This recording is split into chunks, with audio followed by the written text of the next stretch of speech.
El pecado que habita en nosotros. Entonces respondió Job a Jehová y dijo: He aquí que yo soy vil. Job 40:3-4.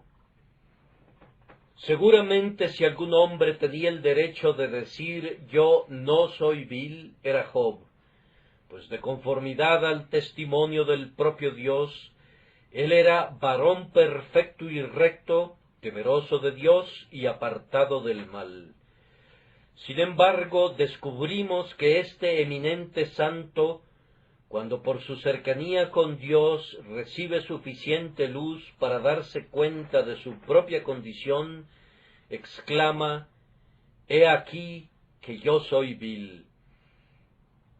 Estamos seguros que eso que Job se vio forzado a decir se aplica también a cada uno de nosotros, seamos hijos de Dios o no, y si somos partícipes de la gracia divina, esto se convierte en un tema de gran consideración para nosotros, pues aunque seamos nosotros mismos regenerados, debemos exclamar cada uno a nombre propio: He aquí que yo soy vil. Es una doctrina enseñada por la Sagrada Escritura, según lo creo yo, que cuando un hombre es salvado por la gracia divina, no es purificado completamente de la corrupción de su corazón. Cuando nosotros creemos en Jesucristo, todos nuestros pecados son perdonados. Sin embargo, el poder del pecado, aunque es debilitado y mantenido bajo el dominio de la naturaleza nacido de nuevo que Dios infunde en nuestras almas, no cesa, sino que se queda en nosotros y se quedará hasta el día en que nos muramos. Es una doctrina sostenida por todos los teólogos ortodoxos, que los deseos de la carne todavía habitan en el hombre regenerado y que lo depravado de la naturaleza carnal todavía permanece en los corazones de quienes son convertidos por la misericordia de Dios.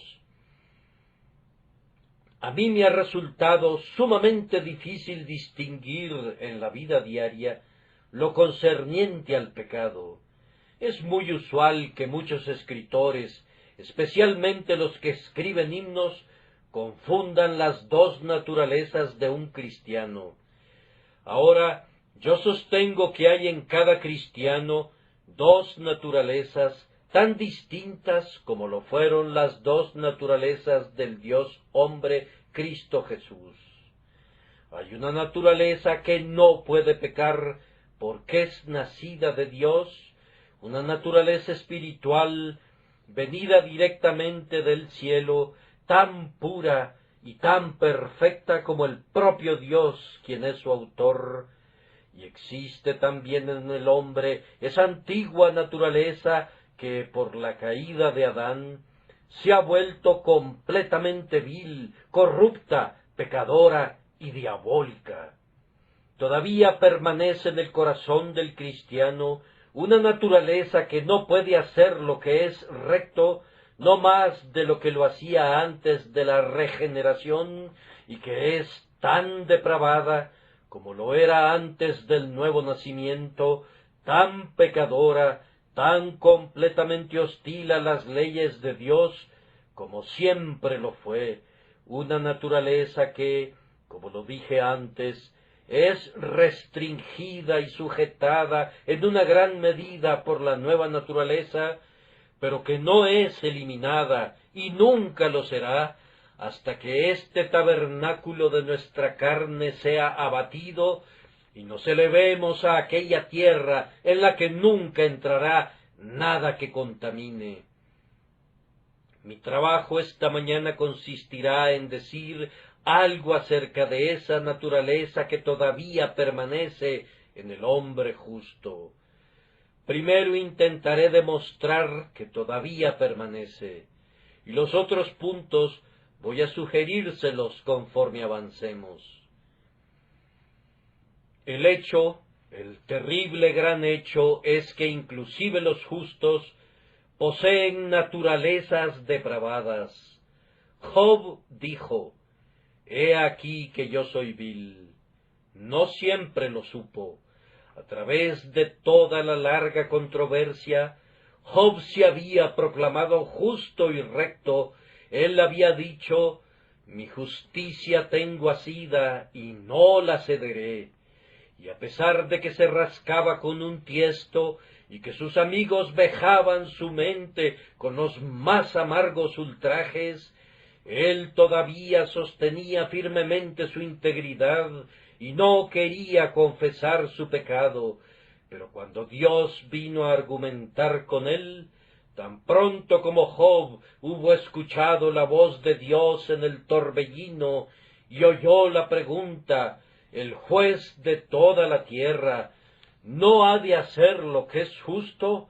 De inmediato puso su dedo sobre sus labios y no pudo responder a Dios, sino que dijo simplemente, he aquí que yo soy vil.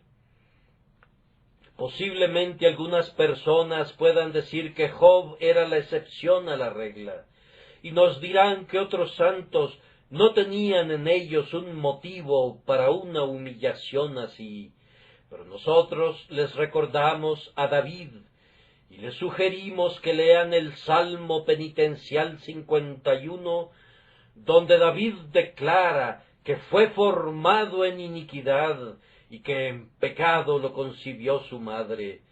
Confesaba que había pecado en su corazón y le pedía a Dios que creara en él un corazón limpio y que renovara un espíritu recto dentro de él. En muchos otros lugares en los Salmos, David continuamente reconoce y confiesa que no está perfectamente libre de pecado, que la víbora malvada todavía está enrollada alrededor de su corazón. Ahora vayamos al libro de Isaías. Allí lo encontramos en una de sus visiones, diciendo que era un hombre inmundo de labios y habitando en medio de pueblo que tenía labios inmundos. Pero más especialmente bajo la dispensación del Evangelio, encontramos a Pablo en ese memorable capítulo que hemos estado leyendo, declarando que él veía otra ley en mis miembros que se rebela contra la ley de mi mente y que me lleva cautivo a la ley del pecado que está en mis miembros. Sí, oímos esa sorprendente confesión de deseo combativo e intensa agonía. Miserable de mí, ¿quién me librará de este cuerpo de muerte? ¿Acaso creen ustedes que son mejores santos que Job? ¿Se imaginan que la confesión que era digna de la boca de David es demasiado ruin para ustedes? ¿Acaso son ustedes tan orgullosos que no podrían exclamar con Isaías, yo también soy hombre inmundo de labios? O más bien, han progresado tanto en el orgullo que se atreven a exaltarse a ustedes mismos por encima del laborioso apóstol Pablo, y creen que en ustedes, esto es, en su carne, habita toda cosa buena. Si ustedes efectivamente se consideran perfectamente puros de pecado, oigan la palabra de Dios. Si decimos que no tenemos pecado, nos engañamos a nosotros mismos, y la verdad no está en nosotros. Si decimos que no hemos pecado, le hacemos a él mentiroso. Pero realmente no necesito demostrar esto, amados, pues todos ustedes, estoy seguro, saben algo acerca de la experiencia de un hijo vivo de Dios. Han descubierto que en sus mejores y más felices momentos, el pecado todavía habita en ustedes, que cuando quieren servir mejor a su Dios, el pecado frecuentemente obra en ustedes con furia suprema. Ha habido muchos santos de Dios que se han abstenido durante un tiempo de hacer cualquier cosa que han sabido que es pecado, pero sin embargo no ha habido uno solo que haya sido perfecto internamente. Si un ser fuera perfecto, los ángeles descenderían y en 10 minutos se lo llevarían al cielo, pues estaría maduro para el cielo tan pronto como hubiera alcanzado la perfección. Cuando he hablado con hombres que mencionan mucho el tema de la perfección, he descubierto que, después de todo, ellos no creen realmente en algo así. Ellos han tomado esa palabra y han asignado un significado diferente, y luego demuestran una doctrina que todos conocemos previamente, o suponen una perfección tan absurda y despreciable, que yo no daría por ella ni 3 centavos si tuviera que comprarla. En muchos de ellos se trata de una falla de sus cerebros, creo yo, más bien que de sus corazones, y como dice John Berridge, Dios lavará sus cerebros antes de que lleguen al cielo. Pero ¿para qué me demoro demostrando esto cuando ustedes mismos cuentan con pruebas diarias? ¿Cuántas veces no han sentido que la corrupción está todavía dentro de ustedes? Observen con qué facilidad son conducidos sorpresivamente al pecado. Ustedes se levantan por la mañana y se ofrecen a ustedes mismos mediante una ferviente oración a Dios, pensando en qué día tan feliz tienen ante ustedes. Escasamente han terminado de pronunciar esa oración, cuando algo viene a arrugar su espíritu y sus buenas resoluciones son arrojadas a los vientos y dicen, este día que yo pensé que iba a ser muy feliz, ha sufrido un terrible ataque brusco y violento. Yo no puedo vivir para Dios como quisiera. Tal vez has pensado, voy a subir al piso superior y le voy a pedir a Dios que me guarde. Bien, en general, ustedes han sido guardados por el poder de Dios, pero súbitamente viene algo. El mal carácter de pronto te ha sorprendido. Tu corazón fue tomado por sorpresa cuando no esperabas un ataque. Las puertas fueron abiertas de par en par y una expresión profana salió de tus labios y caíste de rodillas otra vez emprimado, exclamando, «He aquí que yo soy vil». He descubierto que tengo un algo en mi corazón que cuando he cerrado mis puertas con pasador y pensado que todo está seguro, se arrastra y corre los pasadores y deja entrar al pecado. Además, amados, aun cuando no son llevados sorpresivamente al pecado, encontrarán en su corazón una terrible tendencia al pecado que es muy poderosa para que puedan mantenerla a raya, diciéndole, hasta aquí llegarás, pero no pasarás. No, descubrirán que es más de lo que ustedes pueden controlar, a menos que un poder divino esté con ustedes y que la gracia que previene restrinja sus pasiones y prevenga que ustedes se entreguen a sus concupiscencias innatas. Ah, soldados de Jesús, ustedes han sentido, yo sé que ustedes han sentido las sublevaciones de la corrupción, pues ustedes conocen al Señor en sinceridad y verdad, y ustedes no se atreven a esperar estar en este mundo perfectamente libres de pecado, a menos que quieran mentir a su propio corazón. Habiendo expuesto ese hecho, debo simplemente hacer una observación acerca de él y proseguir. Cuán erróneo es de parte de cada uno de nosotros que excusemos nuestros pecados basándonos en el hecho de que poseemos corazones perversos. He conocido a algunas personas que profesan ser cristianas, pero que minimizan el pecado, puesto que todavía permanece la corrupción. Ellas afirman que no pueden evitarlo. Tales personas no tienen parte visible ni porción en el pacto de Dios.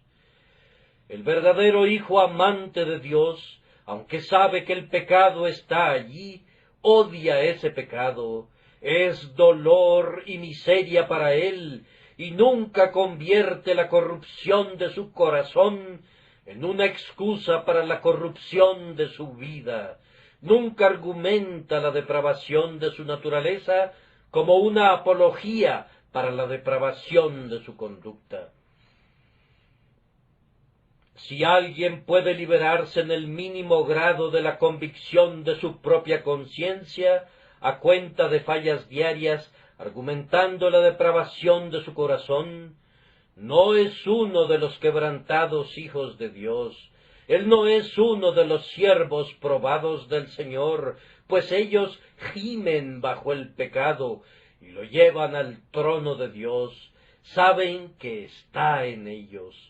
Por tanto, no lo dejan, sino que con toda su mente buscan mantenerlo a raya, para que no se pueda levantar y los arrastre. Consideren eso, a menos que quieran convertir lo que digo en un manto para su libertinaje y una cubierta para su culpa. Así hemos mencionado el hecho de que los mejores hombres tienen todavía el pecado habitando en ellos.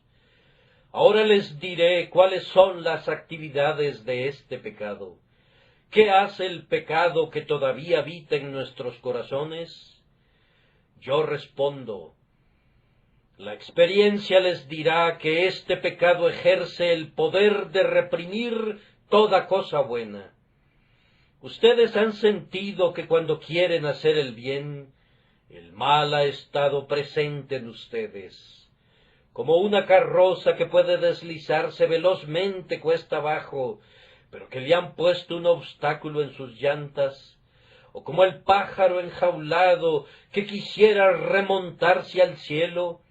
Ustedes han descubierto que sus pecados son como los barrotes de una jaula que les impide elevarse hacia el Altísimo. Ustedes han doblado su rodilla en oración, pero la corrupción ha distraído sus pensamientos. Han intentado cantar, pero han sentido que lozana languidecía en sus lenguas.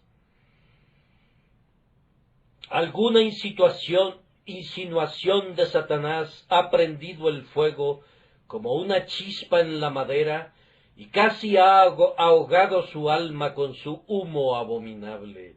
Ustedes quisieran desempeñar sus santos deberes con toda presteza, pero el pecado que con tanta facilidad los asedia enreda sus pies, y cuando se están acercando a la meta, los hace tropezar y caen al suelo para deshonra y dolor suyos.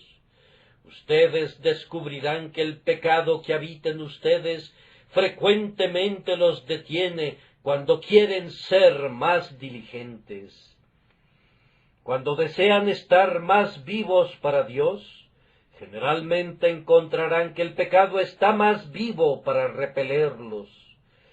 El corazón malo de incredulidad se coloca en medio del camino y dice, tú no pasarás por aquí. Y cuando el alma responde, quiero servir a Dios, adoraré hacia su santo templo, el corazón malo dice, vete a Dan y a Beer-seba e inclínate ante falsos dioses, pero tú no te dirigirás a Jerusalén, no te permitiré que contemples el rostro del Altísimo. A menudo han sentido que este es el caso. Una mano fría ha sido colocada sobre su espíritu ardiente cuando ustedes han estado llenos de devoción y oración. Y cuando han tenido las alas de una paloma y han pensado que podían huir y descansar, una traba ha sido puesta sobre sus pies que les ha impedido elevarse. Entonces, ese es uno de los efectos del pecado que permanece en nosotros. Pero ese pecado que habita en nosotros hace algo más que eso. No sólo nos impide seguir adelante, sino que a veces, inclusive, nos embiste, a la vez que busca cómo obstaculizarnos. No es solamente que yo peleo con el pecado que todavía permanece en mí, sino que ese pecado algunas veces me asedia. Ustedes verán que el apóstol dice: «Miserable de mí, ¿quién me librará de este cuerpo de muerte?». Ahora, esto demuestra que él no estaba atacando a su pecado, sino que ese pecado lo estaba atacando a él. Yo no busco ser liberado de un hombre a quien yo he atacado, sino que es del hombre que se me opone de quien busco ser liberado. Y así, algunas veces el pecado que habita en los creyentes se lanza en contra nuestra como algún feroz tigre de la selva, o como algún demonio celoso del Espíritu Celestial que está dentro de nosotros. La naturaleza depravada se levanta, no sólo busca cómo detenernos en el camino, sino que, como Amalec, se esfuerza por destruirnos y eliminarnos por completo. ¿Alguna vez sintieron, amados, los ataques del pecado innato? Pudiera suceder que ustedes no los tengan, y si es así, pueden estar seguros que los tendrán. Antes de que lleguen al cielo, ustedes serán atacados por el pecado. No se trata simplemente que ustedes saquen a los cananeos, sino que los cananeos, con sus carros de hierro, intentarán dominarlos y sacarlos de la tierra, y matar su naturaleza espiritual, y apagar la llama de su piedad, y aplastar la nueva vida que Dios ha implantado en ustedes. El corazón malo que todavía permanece en el cristiano, cuando no está obstruyendo o atacando, todavía reina y habita dentro de él. Mi corazón sigue siendo tan malo cuando ningún mal emana de él, como cuando todo es vileza en sus desarrollos externos.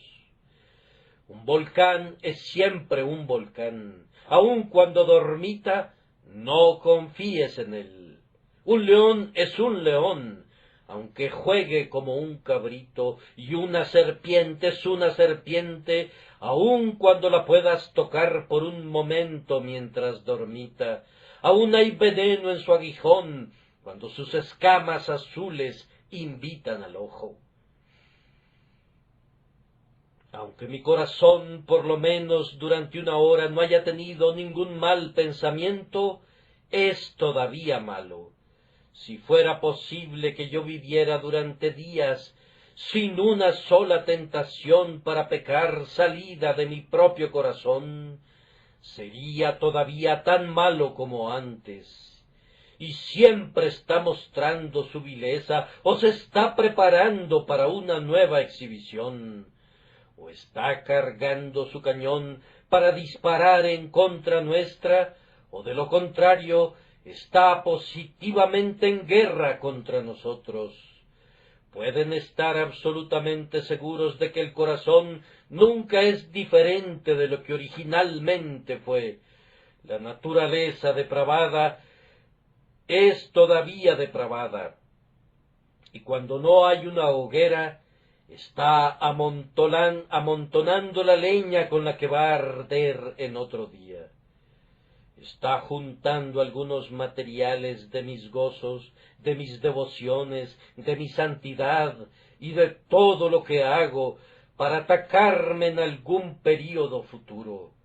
La naturaleza depravada es únicamente mala y eso de continuo, sin la menor mitigación o elemento de bondad. La nueva naturaleza debe luchar y pelear siempre en su contra, y cuando las dos naturalezas no están luchando ni peleando, no hay tregua entre ellas. Cuando no están en conflicto, siguen siendo enemigas. No debemos confiar en nuestro corazón en ningún momento. Aun cuando habla bellezas, debemos llamarlo mentiroso, y cuando pretende el sumo bien, todavía debemos recordar su naturaleza, pues es mala, y eso de continuo.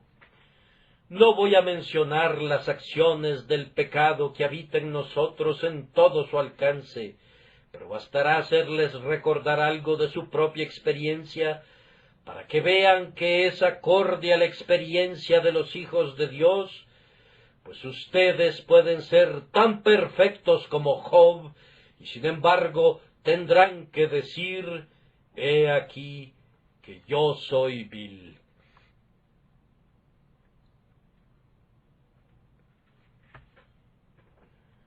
Habiendo mencionado las acciones del pecado que permanece, permítanme citar, en tercer lugar, el peligro en el que nos encontramos debido a esos malos corazones. Hay pocas personas que piensan qué cosa tan solemne es ser un cristiano. Adivino que no hay un creyente en el mundo que sepa qué milagro es ser conservado un creyente. Muy poco pensamos en los milagros que se están realizando alrededor nuestro. Vemos crecer las flores, pero nunca pensamos en el poder maravilloso que les da vida. Vemos brillar las estrellas, pero qué poco pensamos en la mano que las mueve. El sol nos alegra con su luz, pero casi no pensamos en los milagros que obra Dios para alimentar a ese sol con combustible, o para ceñirlo como un gigante para que recorra su ruta. Y vemos a los cristianos caminando en integridad y santidad, pero cuán poco sospechamos qué cúmulo de milagros hay en un cristiano.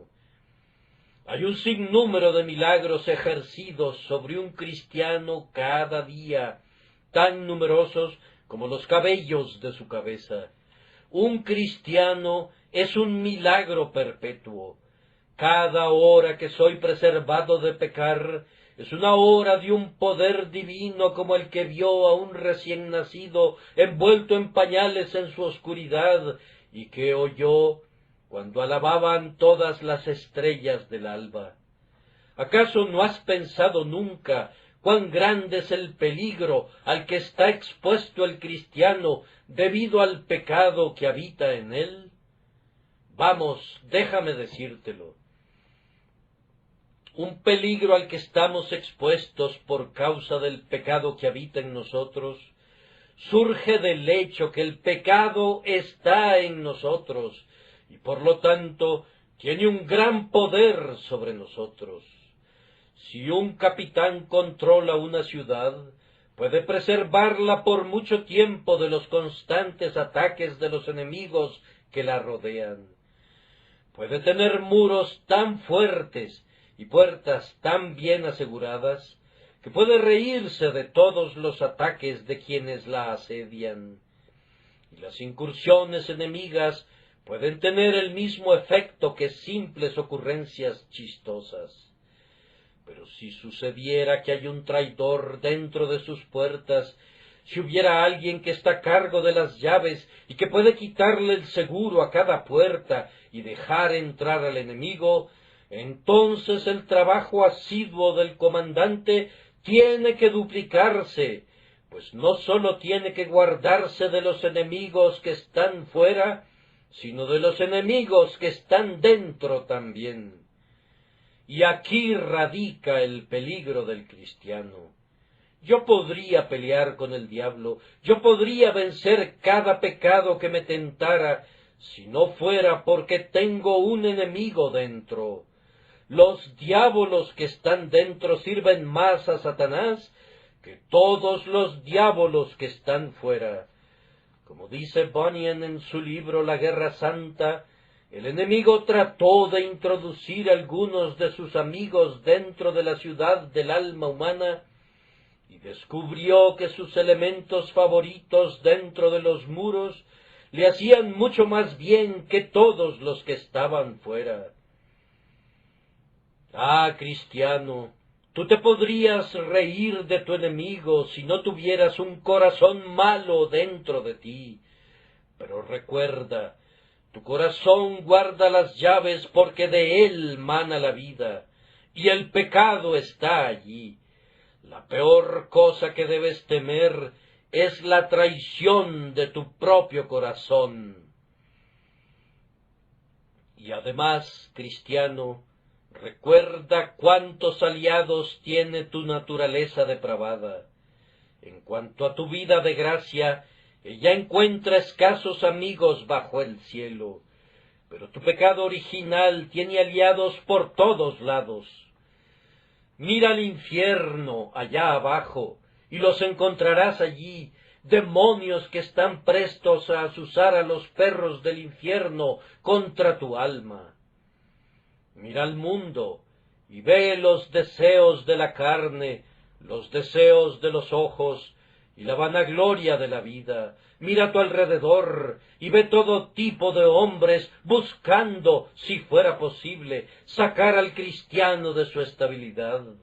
Mira la Iglesia, y encuentra toda manera de falsas doctrinas listas a inflamar el deseo y a desviar al alma de la sinceridad de su fe. Mira el cuerpo y descubre que la cabeza y la mano y el pie y todos los demás miembros están listos a ser siervos del pecado. Yo podría dominar mi corazón malo si no tuviera ese poderoso ejército de aliados. Pero tener enemigos fuera de las puertas, en alianza y amistad con un enemigo más vil que está dentro, convierte mi posición en doblemente peligrosa.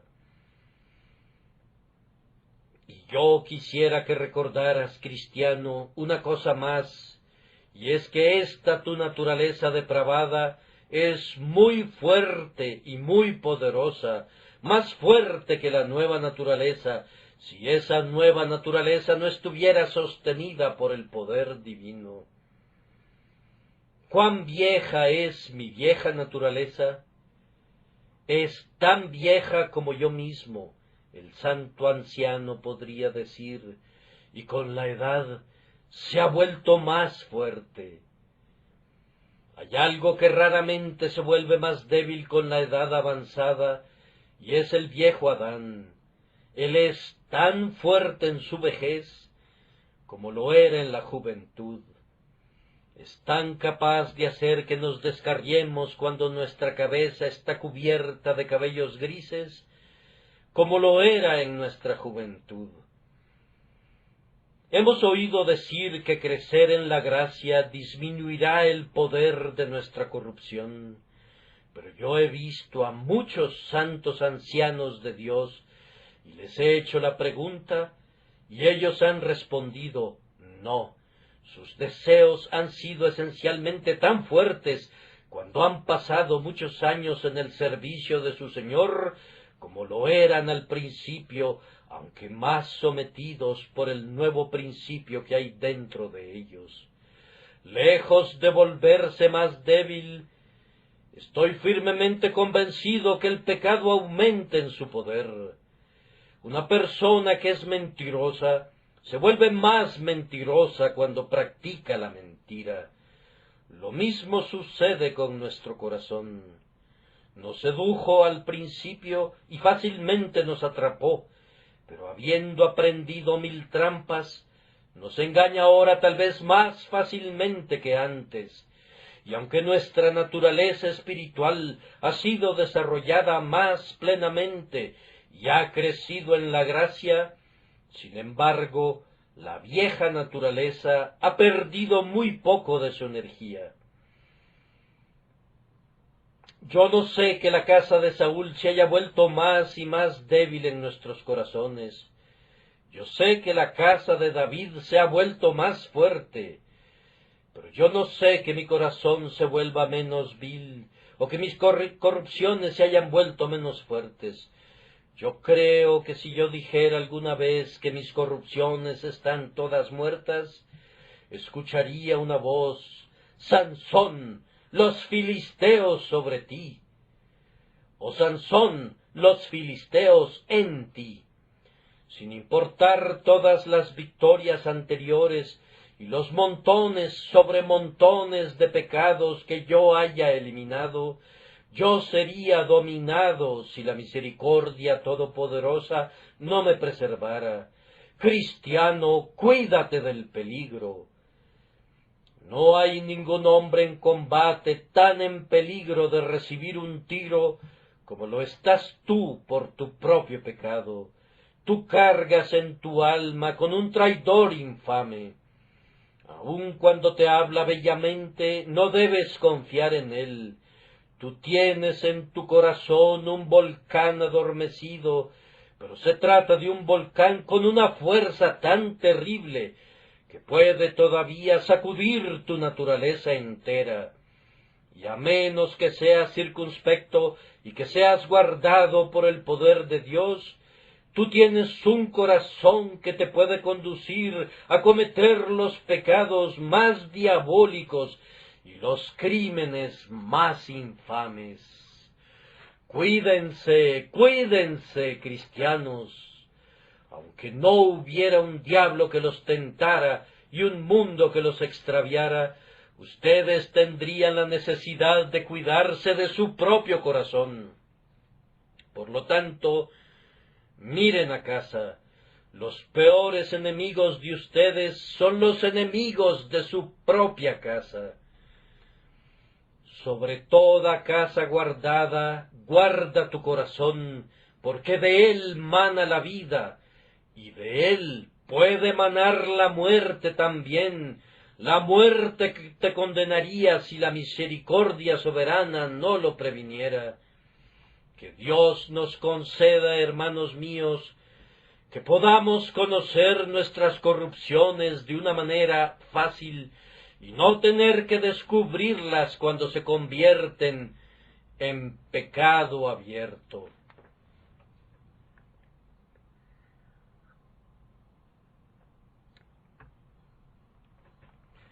Y ahora llego al cuarto punto, que es el descubrimiento de nuestra corrupción.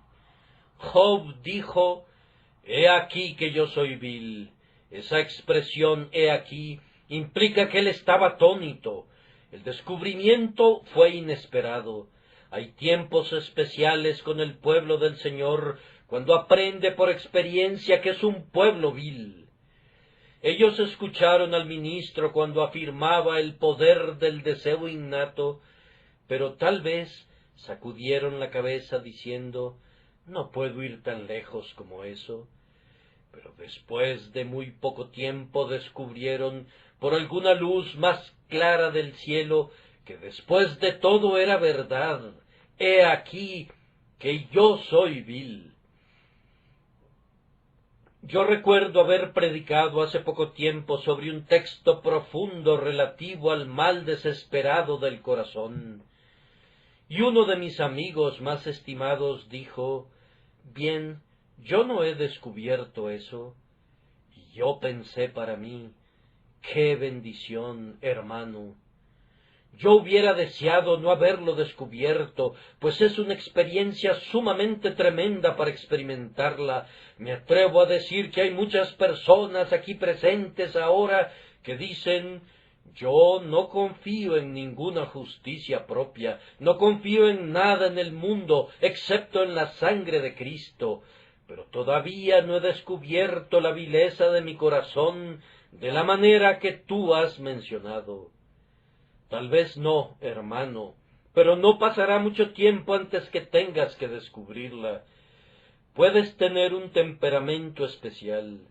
Dios te ha preservado de todo contacto con tentaciones que hubieran revelado tus corrupciones, o tal vez le ha agradado, como una condescendencia de su gracia, por actos que has sido elegido para desempeñar para él, darte una vida apacible, de tal forma que no has sido sacudido por los tumultos de tu propia alma. Mas, sin embargo, déjame decirte que debes esperar encontrar en las más íntimas profundidades de tu corazón todavía una profundidad más baja. Que Dios te consuele y te capacite cuando salgas del horno, para estar más abajo que nunca en el escabel de la misericordia divina. Yo creo que nosotros generalmente descubrimos la mayor parte de nuestras fallas cuando tenemos el mayor acceso a Dios. Job no había tenido nunca el descubrimiento de Dios como el que tuvo en este momento. Dios le habló en el torbellino, y entonces Job dijo: yo soy vil. No es tanto cuando estamos abatidos o faltos de fe que conocemos nuestra vileza, descubrimos algo de ella en ese momento, pero no toda la verdad. Es cuando por la gracia de Dios somos ayudados a subir al monte, cuando nos acercamos a Dios y cuando Dios se nos revela a nosotros, que sentimos que no somos puros a sus ojos. Nosotros percibimos algunos destellos de su elevada majestad.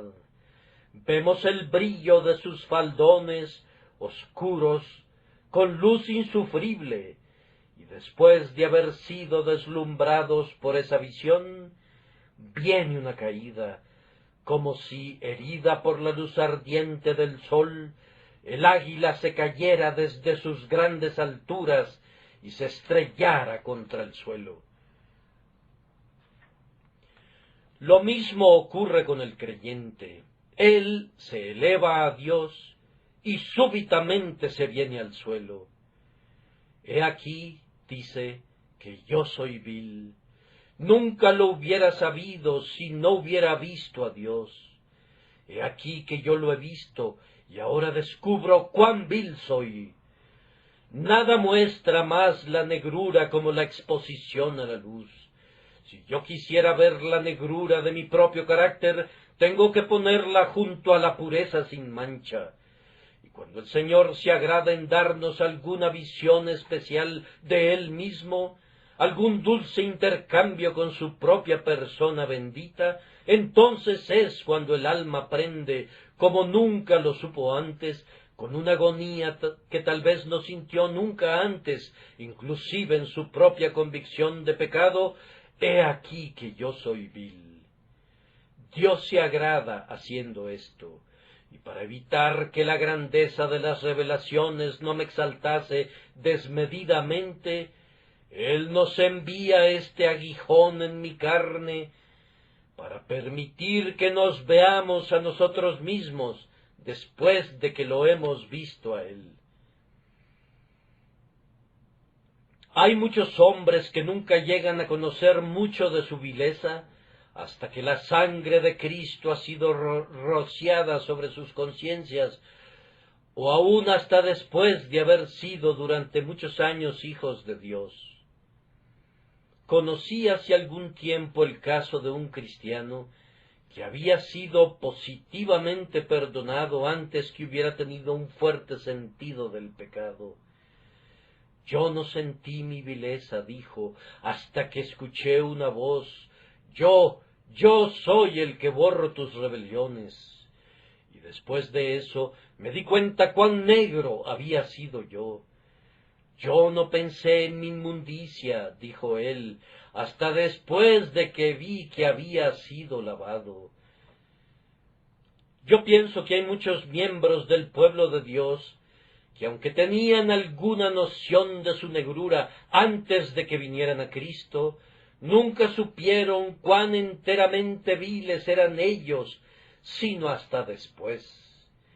Ellos pensaron entonces: cuán grande debe haber sido mi pecado que necesitó a tal Salvador, cuán desesperada mi inmundicia que requirió de tal lavamiento. cuán terrible mi culpa, que necesitó de tal expiación como la sangre de Cristo. Pueden tener la certeza de que entre más conozcan de Dios y de Cristo, más se conocerán a ustedes mismos, y se sentirán obligados a decir como lo hicieron antes: he aquí que yo soy vil, vil en un sentido extraordinario, como nunca se imaginaron o adivinaron hasta ahora. He aquí que yo soy vil ciertamente. Sin duda muchos de ustedes todavía pensarán que lo que yo digo relativo a su naturaleza depravada no es cierto, y tal vez se puedan imaginar que la gracia ha sacado a su naturaleza pervertida. Pero entonces ustedes saben muy poco acerca de la vida espiritual, si suponen eso. No pasará mucho tiempo antes de que descubran que el viejo Adán es tan fuerte en ustedes como siempre. Por eso se mantendrá una guerra en su corazón hasta el día de su muerte, en el que la gracia prevalecerá, pero no sin suspiros y gemidos y agonías y luchas y una muerte diaria. Esta es la manera en la que Dios nos descubre nuestra vileza. Ahora, si es cierto que todavía somos viles, ¿cuáles son nuestros deberes? Y aquí permítanme hablarles solemnemente a quienes son herederos de la vida eterna, deseando como su hermano en Cristo Jesús, urgirles a algunos deberes que son sumamente necesarios debido a la continua inmundicia de su corazón. En primer lugar, si sus corazones todavía son viles y todavía hay una naturaleza depravada en ustedes, cuán equivocado sería de parte de ustedes suponer que todo su trabajo está hecho. Hay algo relativo a lo cual yo tengo mucha razón de quejarme de algunos de ustedes. Antes de su bautismo, ustedes eran extremadamente diligentes. Siempre participaban en los medios de la gracia, y yo siempre los veía por aquí. Pero hay algunos aquí presentes ahora, que tan pronto pasaron ese Rubicón, que dieron el paso decisivo, comenzaron a partir de ese momento a disminuir en celo, pensando que la obra estaba hecha. Yo les digo solemnemente que yo sé que hay algunos que eran personas de oración, cuidadosas, devotas, viviendo muy cerca y junto a su Dios, hasta que se unieron a la Iglesia. Pero desde ese momento en adelante, ustedes han declinado gradualmente. Ahora realmente me parece digno de dudarse si esas personas son cristianas. Les digo que tengo serias dudas acerca de la sinceridad de algunos de ustedes. Si yo veo que un hombre se vuelve menos diligente después del bautismo, pienso que no tenía ningún derecho de ser bautizado, pues si hubiera tenido un sentido adecuado del valor de esa ordenanza y hubiera sido correctamente dedicado a Dios, no se hubiera regresado a los caminos del mundo. Me siento muy dolido cuando veo a uno o a dos individuos que una vez caminaron muy consistentemente con nosotros, pero que ahora comienzan a separarse. Yo no encuentro ninguna falla en la gran mayoría de ustedes en lo relacionado a su firme adherencia a la palabra de Dios. Yo bendigo a Dios porque por espacio de 2 años y aún más, ustedes han sido sostenidos firme y sólidamente por Dios. No los he visto ausentes de la casa de oración, ni creo que su celo haya decaído, pero hay unos cuantos que han sido tentados por el mundo, que han sido conducidos a extraviarse por Satanás, o que por algún cambio en sus circunstancias, o por tener que alejarse a alguna distancia, se han vuelto fríos y han dejado de ser diligentes en la obra del Señor. Hay algunos de mis oyentes que ya no son tan diligentes como lo fueron antes. Queridos amigos míos, si ustedes conocieran la vileza de su corazón, verían la necesidad de ser tan diligentes ahora como una vez lo fueron. Oh, si cuando fueron convertidos su vieja naturaleza hubiera sido cortada, no habría necesidad de vigilancia ahora. Si todos sus deseos hubieran desaparecido por completo y toda la fuerza de la corrupción estuviera muerta en ustedes, no habría necesidad de perseverancia. Pero es precisamente debido a que tienen corazones malos que los exhorto a que sean tan diligentes como lo fueron alguna vez, que recurran al don de Dios que está en ustedes y que se cuiden seriamente como alguna vez lo hicieron. Hombre, no te imagines que la batalla terminó. Esta solamente ha sido la primera señal de la trompeta convocando a la guerra. Ese llamado de la trompeta ha cesado, y por eso tú piensas que la batalla ya pasó.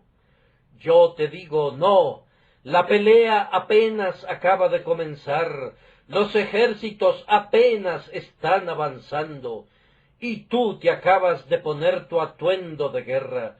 Tú tienes muchos conflictos por venir. Sé diligente, pues de lo contrario, ese tu primer amor se extinguirá, y tú todavía puedes caer en esto. Salieron de nosotros, pero no eran de nosotros. Tengan cuidado, mis queridos amigos, de no rebelarse. Es lo más fácil del mundo, y sin embargo, es la cosa más peligrosa del mundo. Tengan mucho cuidado de no abandonar su primer celo. Eviten enfriarse en el menor grado. Ustedes fueron una vez ardientes y diligentes. Sean todavía ardientes y diligentes, y dejen que el fuego que una vez ardió dentro de ustedes todavía los anime. Sean todavía hombres de poder y vigor, hombres que sirven a su Dios con diligencia y celo.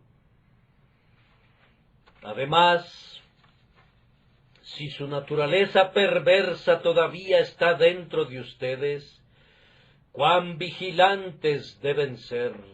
El diablo nunca duerme, su naturaleza perversa nunca duerme. Ustedes no deben dormirse nunca. Y lo que a vosotros digo, a todos lo digo, velad. Estas son las palabras de Jesucristo, y no hay nada que requiera tanto de repetición como esa palabra, velad. Podemos hacer casi cualquier cosa menos velar, pues velar es un trabajo muy agotador, especialmente si velamos con almas adormecidas. Velar es un trabajo muy fatigoso.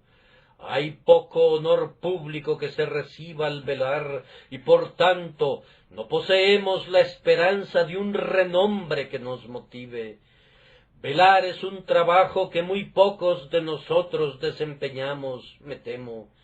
Pero si el Todopoderoso no hubiera velado sobre ti, el diablo te hubiera llevado hace mucho tiempo. Queridos amigos, los exhorto a que velen constantemente. Cuando la casa vecina se está incendiando, cuán rápidamente saltan de sus camas las personas, y si tienen líquidos combustibles, los sacan de los predios y velan, para que su casa no se convierta en una presa de ese elemento devorador. Ustedes tienen corrupción en su corazón. Cuídense de la primera chispa, para que no incendie su corazón. Por tanto, no durmamos como los demás. Puedes dormir junto al cráter de un volcán, si quieres hacerlo. Puedes dormir con tu cabeza pegada a la boca de un cañón. Puedes dormir, si te place, en medio de un terremoto o en una casa visitada por la peste. Pero yo te suplico, no te duermas mientras tengas un corazón malo. Vigilen sus corazones. Ustedes pueden pensar que son muy buenos, pero se convertirán en sus ruinas si la gracia no lo previene. Vigilen diariamente, vigilen perpetuamente, guárdense para que no pequen. Sobre todo, queridos hermanos míos, si sus corazones ciertamente están todavía llenos de vileza, cuán necesario es que nosotros todavía exhibamos fe en Dios. Si yo debo confiar en mi Dios al comenzar mi camino, debido a todas las dificultades que debo enfrentar, si esas dificultades no son disminuidas, debo confiar en Dios de la misma manera que lo hice antes. Oh, amados hermanos, entreguen sus corazones a Dios, no se vuelvan autosuficientes. La autosuficiencia es la red de Satanás que utiliza para cazar a los hombres como pobres peces insensatos y los destruye. No sean autosuficientes, considérense nada, pues no son nada, y vivan con la ayuda de Dios. La forma de crecer fuertes en Cristo es volviéndose débiles en ustedes. Dios no derrama ningún poder en el corazón del hombre hasta que no se haya vaciado de ese corazón todo el poder del hombre. Vivan entonces cada día una vida de dependencia de la gracia de Dios. No te constituyas tú mismo como si fueras un caballero independiente. No inicies tus propias actividades como si tú pudieras hacer todas las cosas por ti mismo. Pero vive siempre confiando en Dios. Tú tienes tanta necesidad de confiar en Él ahora como la has tenido siempre, pues fíjate bien, aunque tú hubieras sido condenado sin Cristo al principio, tú serás condenado sin Cristo ahora, a menos que Él todavía te guarde, pues tú tienes una naturaleza tan depravada ahora como la tenías antes.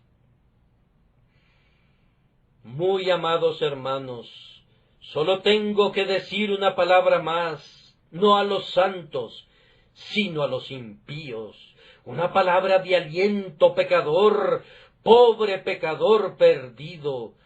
Tú piensas que no debes venir a Dios porque tú eres vil. Ahora, permíteme decirte que no hay un solo santo en este lugar que no sea vil también. Si Job e Isaías y Pablo, todos ellos se vieron obligados a decir, yo soy vil, oh pobre pecador, te dará vergüenza unirte a esa confesión y decir, yo soy vil también. Si yo me acerco a Dios en oración hoy, cuando estoy de rodillas junto a mi cama, habré venido a Dios como un pecador vil y lleno de pecado. Mi hermano pecador, ¿quieres tener una mejor confesión que esa? Tú quieres ser mejor, ¿no es cierto? Vamos, los santos en sí mismos no son mejores.